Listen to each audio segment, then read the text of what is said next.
What's up, everybody? Welcome to another Heroes of the Storm match on KhaldorTV. Today we have a pretty fun one, actually. We have Spartanien going up against Meet Your Makers, and the compositions that the two teams drafted are quite interesting, especially when we're looking at the side of Spartanien, who actually went into a double healer composition. That's a bit old-fashioned, I want to say. So we have them with an Uther and a Malfurion, two great heroes here, a Vala for damage, and besides Vala, it is a Jaina that they were able to draft. So in this case right now, they're relying heavily on Meridian at the front line. He's the solo tank, and the current meta is more leaning towards a double tank setup, but for them, this could actually really work out. They have a strong AoE healer with Malfurion, and of course very nice burst heal with Uther and also the Divine Shield. On the other side, the Meet Your Makers had a very solid run in the last tournament already, now in this one too. They are running this with an Anubarak, of course. Well, that was the original idea of them to at least web blast the Uther, and then suddenly Malfurion comes into play, and they're like, well, now we have two that we need to web blast, so we're going to deal with that. Johanna is going to help them out too. They have Zagara for control, and we are on Dragon Shire now, so it's all about like rotations. It's all about trying to get that dragon statue and capture these two shrines. And as their second damage dealer, we see them with the Kelthas. So very cool setup for both of the teams, and I haven't seen a double healer in a setup like this in quite a long time. So guys, we're going to jump into the game, into Dragon Shire, to find out if Spartanien can pull it off, or if Meet Your Makers will take them down.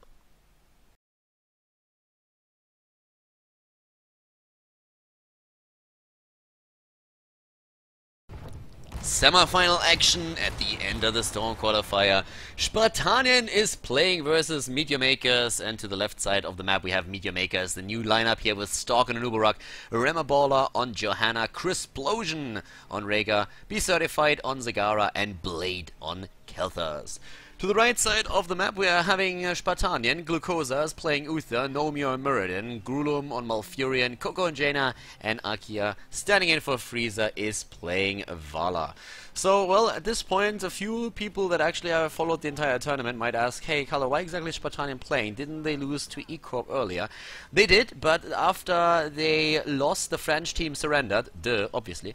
No, like, jokes aside, apparently there were a couple of family issues that E-Corp had, and they just said, hey, boys, we can't really continue playing, and therefore the tournament organization said, alright, then Spartanien moves on to the next round, and this is why they are still playing here and find themselves in the semifinals right now. Up at the top lane, Be Certified, having the solo lane with the Zagara, as expected. We are seeing that right-click build, that auto-attack build on Vala that I talked about during the draft. So, in this case, I mean, a lot of their they have a double healer composition, right? So, with them running double heal, they need really on-point damage against a target. And in this case, we're now having Vala going for that auto-attack. I really thought they would go into arrow build. Well, my personal analysis was that they would love to go into an auto-attack build, but they would probably not do it because there's two heroes on the opponent's lineup that can go into imposing presence on level 16. Apparently, that's not really an issue for them right now, so it looks like Spartanien is okay with Anubarak and Johanna going into imposing presence. Vala then will have to start focusing other targets, starting with level 16. But for now, they are definitely running this particular comp. So we're going to have Coco with a lot of damage thanks to the burst with Blizzard and Cone of Cold. And then Vala moves in and dishes out even a bit more damage. Theoretically, she could even go on level 16 then for another aggressive talent and take Executioner here, which would boost her damage even more with the auto attacks. And that's actually scary. Zagara, wow, got roamed down up at the top lane, locked down with Nomi, the roots on Grulum, and of course Coco with the slow is super scary. But yeah, just think about that potential Vala beast that we could see here. Auto attack build for her completely, Nexus Frenzy on 20, 16 Executioner. There would be no sustain for her, and the double heal would have to make sure that she doesn't die. But that would put damage numbers on her part that are just simply amazing. Oh, talking about damage, Rhaegar now dead, and that is the second kill for Spartanien. They are doing well here. They're actually playing a really solid match so far. Manticore taken. Boys, if we are going to see a late game with the talents that I just mentioned on Vala, after she now also picked Manticore and is probably going to head into searing attacks on level 7, this Vala is going to dish out so much damage with her auto attacks that if you are a tank, the only thing that you want to do is just, well, you can't eat, like, you will eat so much damage. It is crazy, and you're probably just gonna roll over and die when you see her because you know exactly what's gonna happen.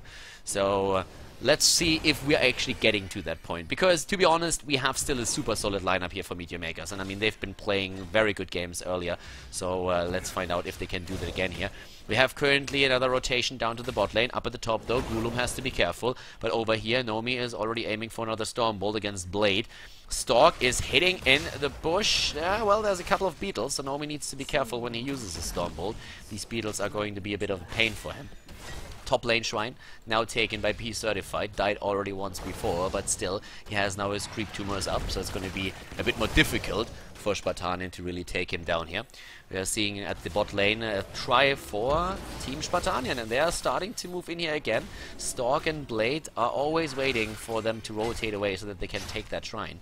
Full Stormbolt build, by the way, on the side of Nomi, so he went into Perfect Storm on level 1 and then Sledgehammer on level 4. Extra range from Malfurion on his talents. There's the jump and the lockdown, and do they get the kill? It looks like they could. Blade is so low, but nobody's close enough to take him down. Wow, they just barely kept him alive there. Blade moves away, but the Dragon Knight has been captured in the meantime by Akia in the mid lane, and he moves straight for a kill on one of the towers, but is trying just to roam away since Remabola is already on point with the defense. Chris Blosian is helping him out too, but that of course takes a lot of the heroes away from the bot lane. They're currently trying to roll over there again. Level 7 talents now with the searing attacks. We're having Frostbitten taken for Jaina after Deep Chill on level 1. And now that we have the level 7 talents coming into play, we're seeing Stork with the extra Bed of Barbs talent for the control during those team fights. Jump and stun once more, but nice dodge here on the side of Blade. He has Piercing Bolt, Nomi, so he could have stunned both of them, but they just put the damage onto Stork, and that's it for now. In the mid lane, on the other hand, Akia is going to drop out of that Dragon Knight, but they took the entire wall, so they are still ahead in experience. A really solid situation for them now.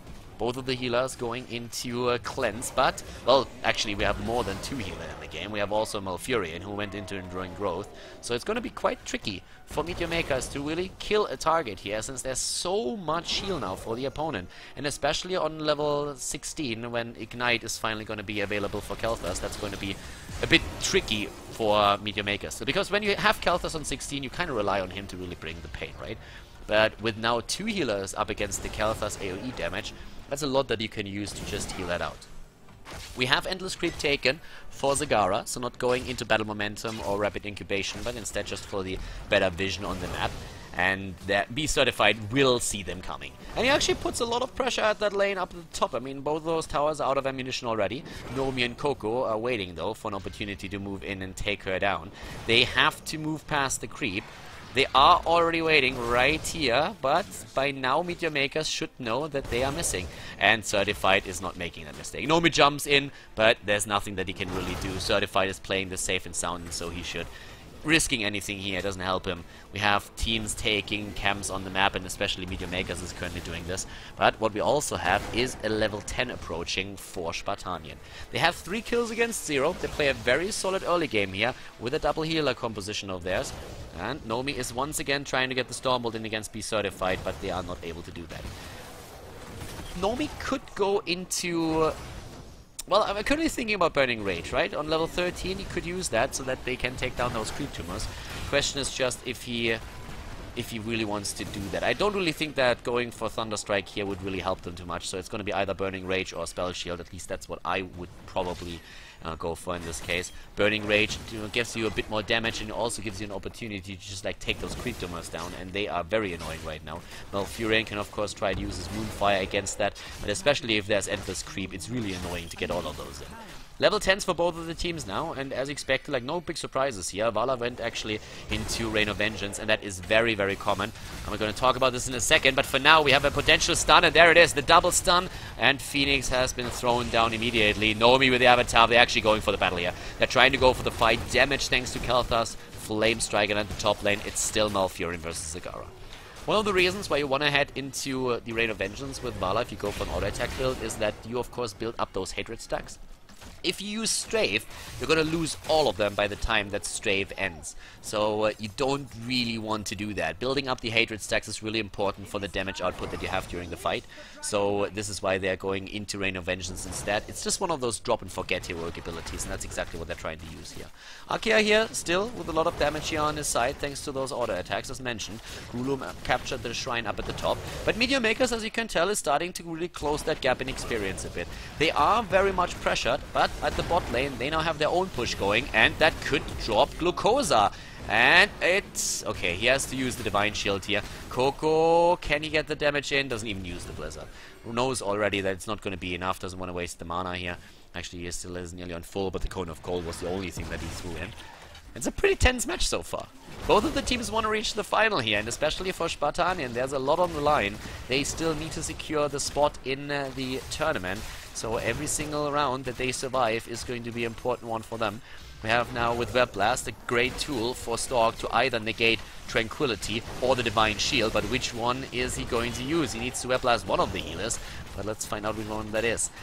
Over here at the top lane, it's still a 3 versus 3. Coco even moving over from the back line on the other hand. In comes Rema Baller. They stun him out, and now it's a 5 versus 5 with Nomi also arriving, trying to move in. He drops that tower with a Storm Bolt. Was of course aiming for Stork, but they still got the damage in. And they will hit the earlier level 13. Archeon leaving the game here, dropping out, so apparently a disconnect for him. Gives us an opportunity to talk a bit about the stats as well. Of course, that's only like small numbers that we have there. I mean, we have 10,000 already on Vala, and we've been talking about Vala's aggression. And if you look at the heroes here, Anubarak and also Johanna can take that imposing presence on level 16. That means, on the other hand, that Anubarak is going to give up his blood for blood, and Johanna is going to give up a potential, well, Blessed Hammer, for example, which she could definitely use there. Also, if you go for Shield Glare talents on level 16, then you have a bit more sustain during the fights. I guess for her, it's going to be the easiest to head into imposing presence, and Anubarak is probably still going to get it. So at that point, Vala has to think about going into, well, focusing different targets. Unless, of course, on level 20 she takes Nexus Frenzy and is actually in a position where she can simply say, okay, I don't really care about it too much, we can still take the target down. If, for example, Coco gets the original damage in. I'm very curious to see what Vala takes on 16, as I mentioned before. If you go for Executioner, you find yourself in a very cool spot when it comes to damage, but the problem is you give up your blood for blood or your Stone Skin. We've been talking about Stone Skin quite a bit, and if you have a Kelthas against you, like we have over here, one of the issues is, of course, that you really want to make sure that you're not dying to one of those flame strikes and ignite. So, yeah. Stone Skin helps you with this because it hits before the damage actually hits you. So you can use the Stone Skin when you see that that Flame Strike is actually going to revive you, and if you have that blood for blood, you need to really get close to a target afterwards, which puts you in a very dangerous spot as is. Another thing that Vala could do to stay a bit safer is to go for a Spell Shield on level 13, which is going to hit any second now. The issue with this is that if you go for an auto attack build, you kind of want to go into Giant Killer to make sure that you get the extra damage in, especially against those 2 hit point heavy tanks that we see right there. So Vala has to make that choice, and this is where the 2 healers really come into play. The double healer strategy is not really common anymore, but with double heal we can now see them try and keep Vala alive, and that has to be one of their main jobs in this case if Vala decides to go for a full damage build. She is going to be a monster against the tank line though, and that's one of the things that they're going to rely upon then later on in the game. Kelthas, of course, for him, that gathering power did not really come into play yet because they don't have a single kill in the game. If he builds up his stacks, though, and they can protect him with the 2 tanks, Meteor Makers that is, then he is also going to dish out a lot of damage in the fights. At the same time, talking a bit about like the level 1 talent, Healing Totem isn't really taken a whole lot these days, but in this case, they decided to use it anyways. It's going to be a bit more heal in those fights, and they kind of need that.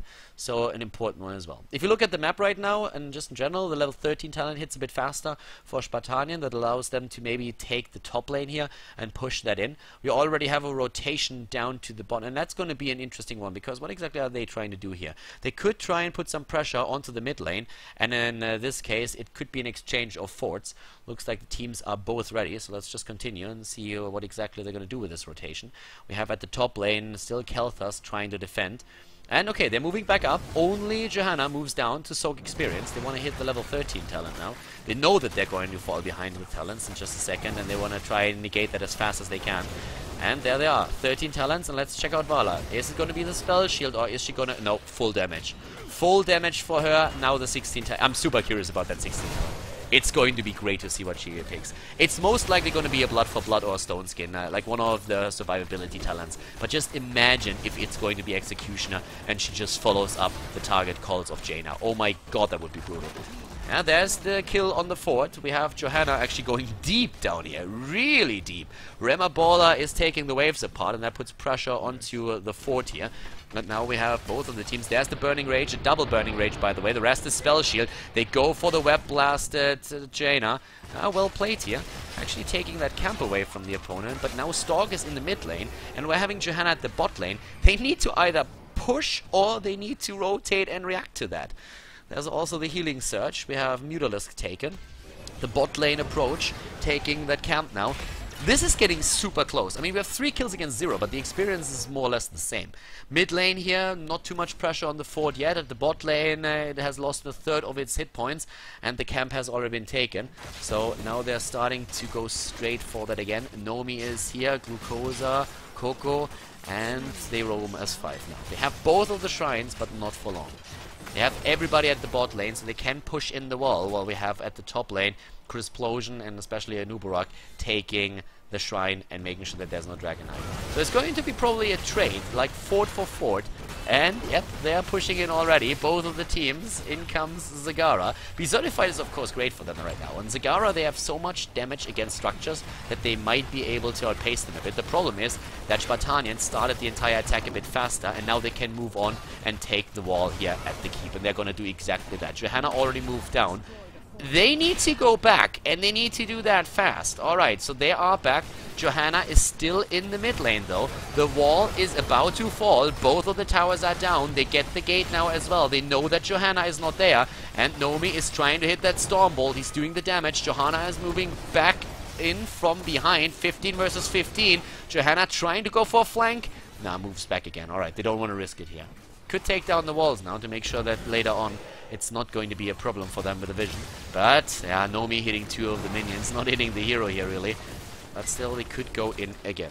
So, let's see. We have the heroic abilities all up. And apparently Spartanien wants to fight. Johanna is still at the top lane. She moved over. There comes the stun. They go straight in. Good damage. Root also successful. Stork is in trouble, but the Maw is trapping too.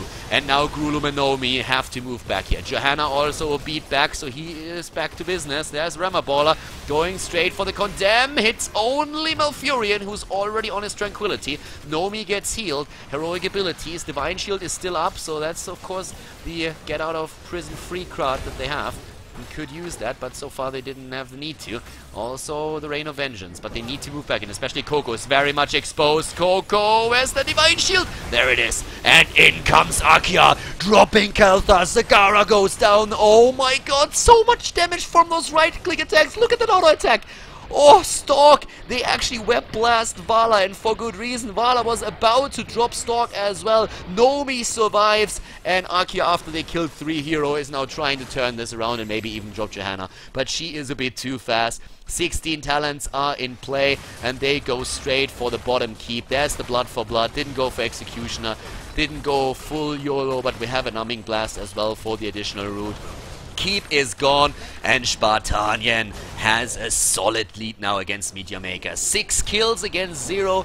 Double healer. Pretty good. Only 1 imposing presence. Wow. Alright. Apparently Johanna really wants to go for the Blast Hammer here. A bit of a death wish if you ask me. But at least Anubarak went into the imposing presence, so he can use that. Top lane shrine has been captured, or is about to, so that puts again pressure onto the team of Meteor Makers. At the bot lane, they are trying to defend here. Well, there's also Glucosa. He needs to move back here with a quick cleanse. He's making sure that he's not going to get stunned out there. Rotations are happening, and Nomi, yeah, well, he needs to jump back to the rest of the team, but he's going to eat that stun and the Condemn. Alright, but still, he's going to be safe. He's going to be fine, but it is, of course, Still a situation where the bot lane is now pushing extremely hard, and at some point Meteor Makers will have to react to this, especially since now there's a second Siege Giant camp also taken, which is gonna put even more damage or pressure on the core.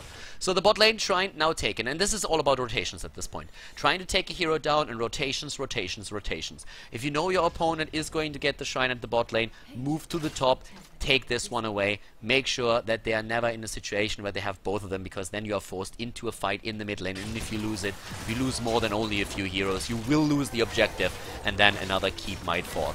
But that's also why we have Spartanien now rotating again and just saying, alright, we're going to capture the shrine, Muradin is going to take it, he can jump away if need be, and we are going to capture one of the camps. And the rotation to the bot lane, again, the Certified is taking this one, but it also means that they are a bit split here. Divine Shield had to be used on Grulum. Well, apparently they felt really threatened here on the hero, so might have been a bit too hasty. 50 seconds on Divine Shield, and of course Meteor Makers knows that in his cooldown now.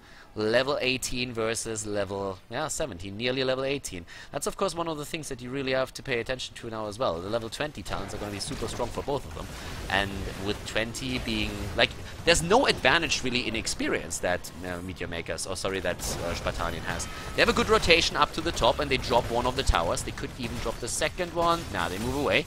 There's the stun, only hitting Johanna, sorry, Jaina of course. But yeah, they move away for now. Oh, there's the Web Blast. They do not have Divine Shield. They don't have Divine Shield. Vala might be in trouble here. Condemn comes in.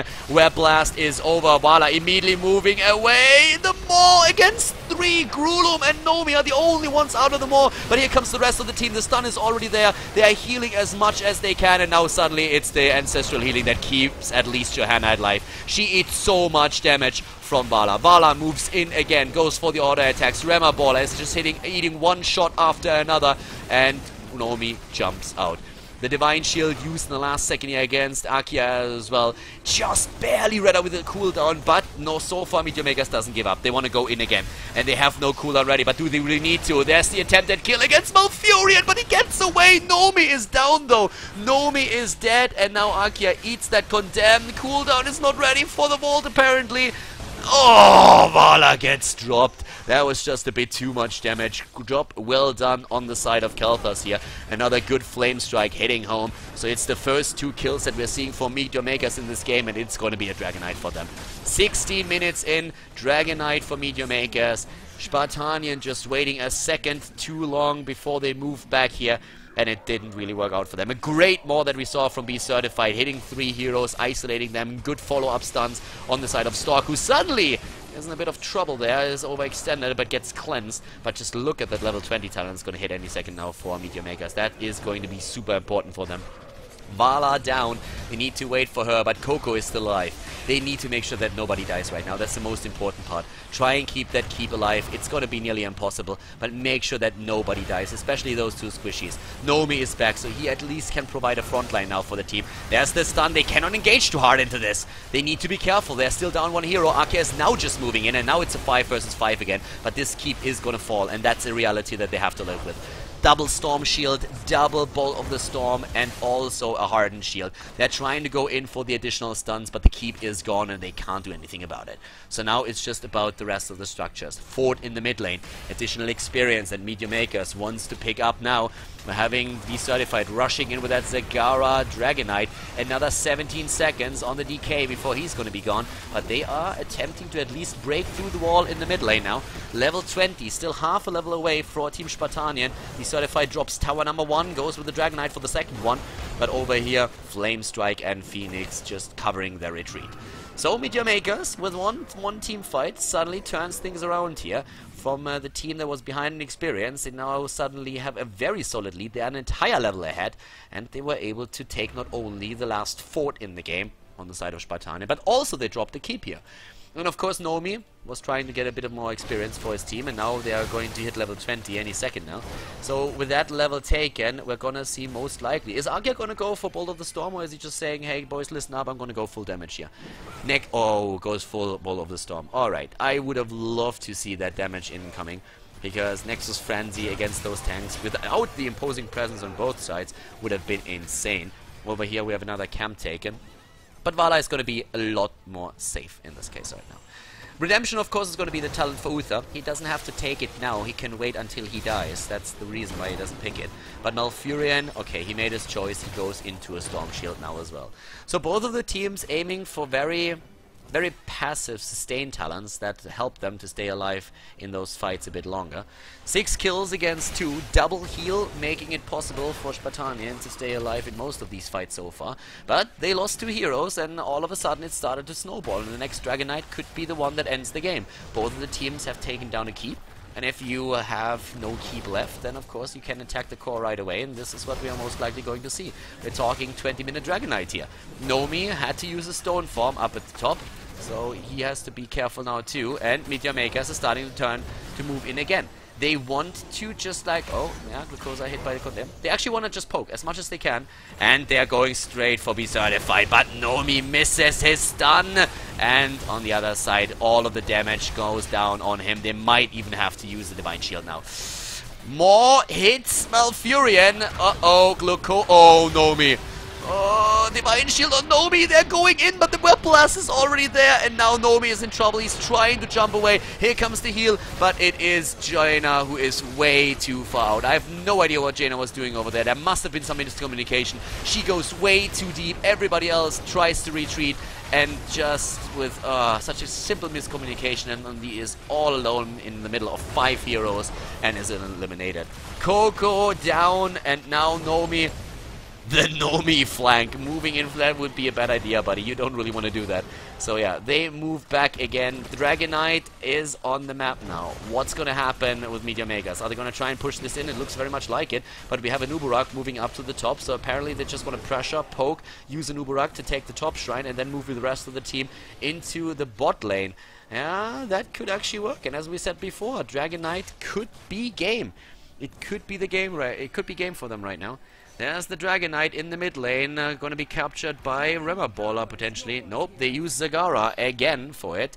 Or do they? Stork is ready, he wants it too, and there it is. Dragon Knight is there, Coco on Jaina has to now really deliver. He just came back to life, and this is the chance that Meteor Makers has. They can really take this game at this point. They are ahead with an entire level, but they want to go for the safer option. They don't want to go for core. Core against 5 heroes is possible, but it's a risk. So you just want to play it safe. They're going to go straight down to the bot lane to drop another keep. But there's already Coco. Uh-oh. And they go straight for the Bolt of the Storm. Alright. Bolt is in cooldown right now. Down here, we still have more pressure. They're splitting way too much. They have to use 2 of their heroic abilities already.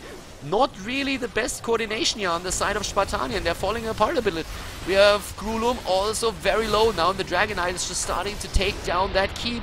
A big punt against Nomi. They're moving in again. Web Blast has been used already. Divine Shield is down, and Coco doesn't have Bolt anymore, but they have the damage, and they're using it against Remmerballer, but he gets healed by Ancestral Healing just in the last second. Great heal on the side of Rhaegar. Well played here, and now Grulum still extremely low, and all of their heroic abilities are in cooldown.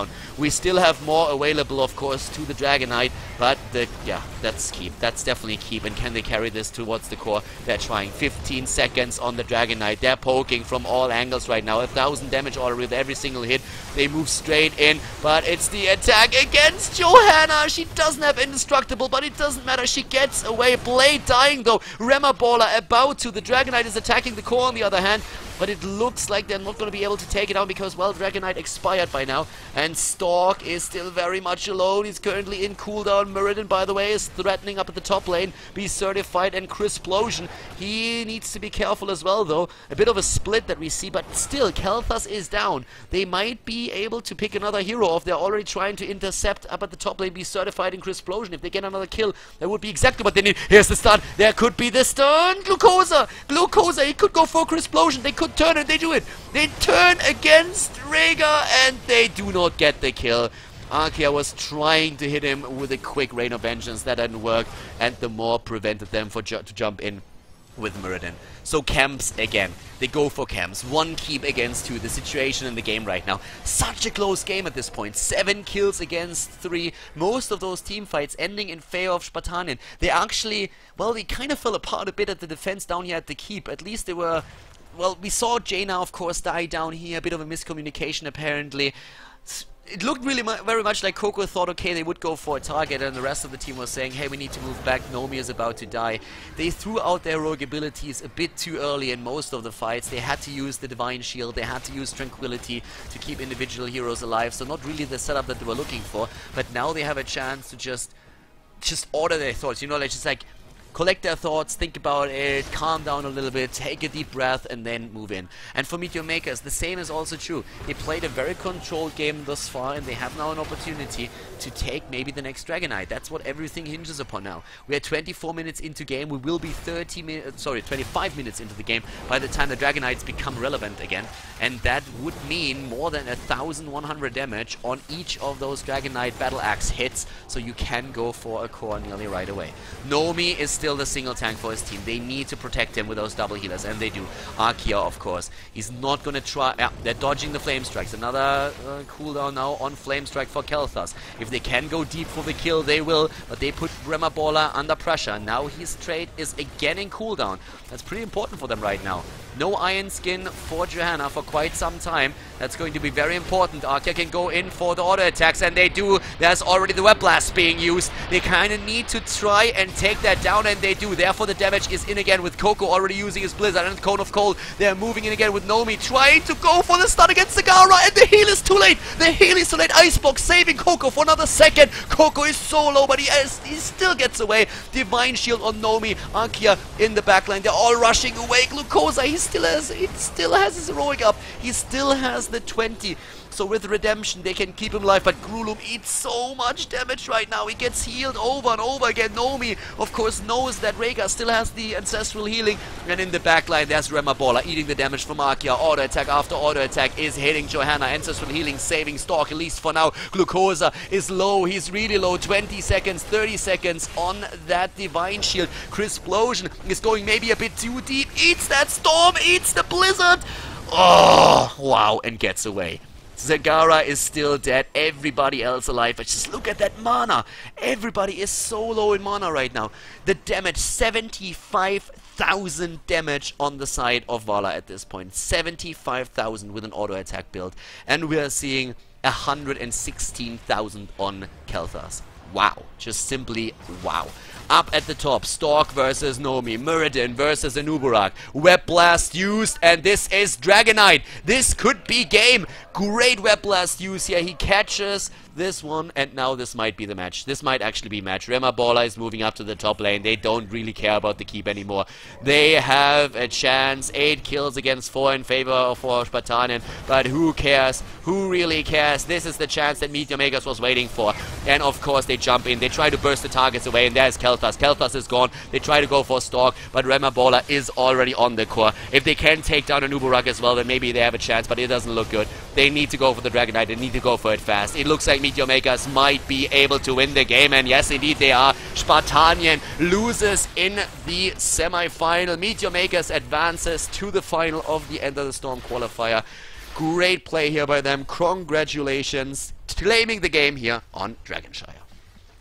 What a sick game! What a crazy match there! Really, really well played by both of the teams. The fights in the end, I mean, you could really see that sometimes it just ended in chaos, since everybody was trying to stay alive, running around. But Meteor Makers, they take the victory. And it was just insane. That Web Blast won them the game. That one Web Blast. We had Spartanien in a 5 versus 4 situation, but they had to go back to well up. They were all extremely low or out of mana. And then we have Muradin moving to the top. 3 heroes actually moving down to the bot lane to capture the shrine, and they are just maybe half a second too late. The Web Blast up at the top, saving the game for Meteor Makers. Great play there by them. Really, really smart move, and congratulations.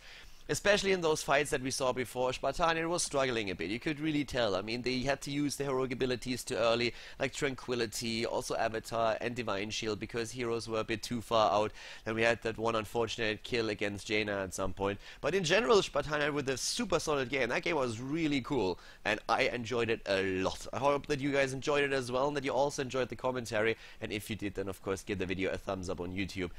Post a comment in the comment section if you have any questions or anything that you want to add to the game. And boys, I'm going to see you next time with more Heroes of the Storm content here on the channel. If you of course want to be updated, make sure that you hit that subscribe button.